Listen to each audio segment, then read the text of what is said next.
బాండీ పెట్టాను. రుచికి సరిపడ ఆయిల్ వేస్తున్నాను పచ్చడికి ఫ్రై చేయడానికి.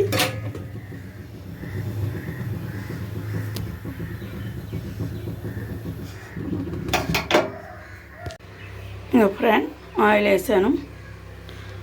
ఆయిల్ వేసిన వెంబటే స్టవ్ వేస్తున్నాను. వెంబటనే ఫస్ట్ వంట ఎండుమిర్చి వేస్తున్నాను. ఇందాక మీకు చూపించినవి. తర్వాత జీలకర్ర వేస్తున్నాను.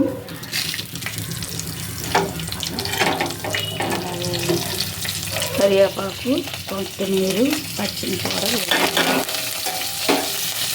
పచ్చిమిరపకాయ వేగన అవసరం లేదండి.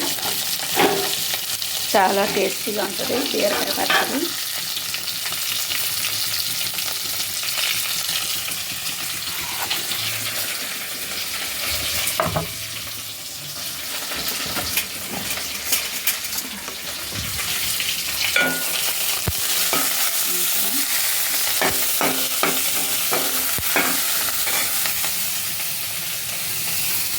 బీరకాయ ముక్కలు కూడా వేసుకుంటున్నాను. ఇక్కడ కళ్ళుప్పు ఒక స్పూనుడు ఫుల్గా ఒక స్పూన్ వేసుకున్నాను.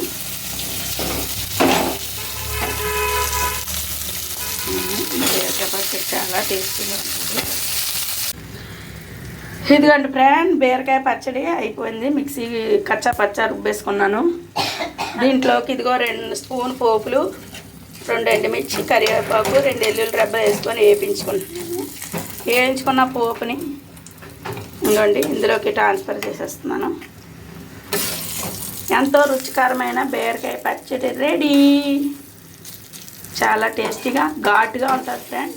ఎందుకంటే ఇది అన్ని బీరకాయ ముక్కలు కోస్తే చూడండి ఫ్రెండ్ ఎంత చిన్న బౌల్లోకి వచ్చింది. ఎందుకంటే బీరకాయ నేను ఎప్పుడూ నమ్మి జనాలకి మన భోజనాలు పెట్టుకోకూడదు. బీరకాయలు చాలా తక్కువ అయిపోతాయి ఉడికిన తర్వాత. ఎంతో రుచికరమైన బీరకాయ పచ్చడి రెడీ. మీకు నచ్చింది అనుకుంటున్నాను. లైక్ చేయండి, షేర్ చేయండి, సబ్స్క్రైబ్ చేయండి.